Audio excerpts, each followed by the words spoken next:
Kelionių žurnalistė Kristina Stalnionytė 2006 metais iškeliavo į Santiago de Compostelą, o po 4 metų leidykla Tyto Alba išleido autorės nuotraukomis gausiai iliustruotą knygą apie 42 dienas trukusią kelionę pėsčiomis piligrimų keliu į Švento Jokūbo miestą.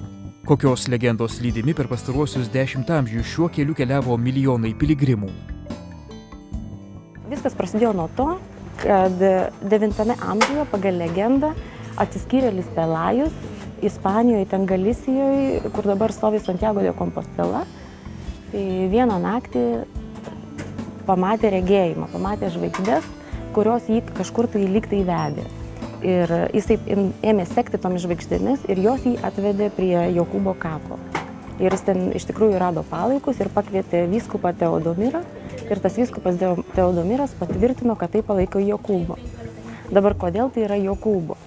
Todėl, kad Jokūbas Biblijoje minimas labai nedaug ir daugiausia savo mirties metu, kem 4 metais mūsų eros. Ir yra manoma, kad jo Biblijoje nėra todėl, kad jisai visą gyvenimą Ispanijoje skelbė, tuo metu Iberijos pusiasalį skelbė Evangeliją. Ir kad jis ten palaidotas.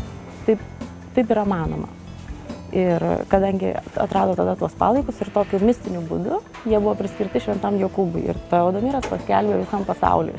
Nu, ne pasauliui, bet ten karalystėms artimiausiam. Ir išgirdęs tos ryties karalius, tuo metu tai buvo Astūrija, jisai sėdo ant žirgų ir atjojo senaisiais romėnų keliais į tą Santiago de Compostelą, kur rado tos palaikus. Ir paskelbė, kad tai yra Jokūbas ir visoms kitoms karalystėms paskelbė. Kadangi tuo metu Iberijos pusiasalį viešpatavo musulmonai, reikėjo bažnyčiai kažkokios tai jėgos agituoti krikščionys kariauti prieš musulmonus. Ir yra manoma, kad tam buvo pasitelkta ta legenda apie palaikus ir tie palaikai, kad sudominti krikščionis ir pasakyti, kad jie yra stebuklingi ir kad tai yra Jokūbo stebuklas, kad mes turim atgauti tas žemės iš musulmonų. Ir taip bažnyčios jėga buvo suvienyta vėl ir krikščionys ėmė, kaip aršiau kovoti su musulmonais, kad atgauti savo tas žemės. Tai vadinasi rekonkista.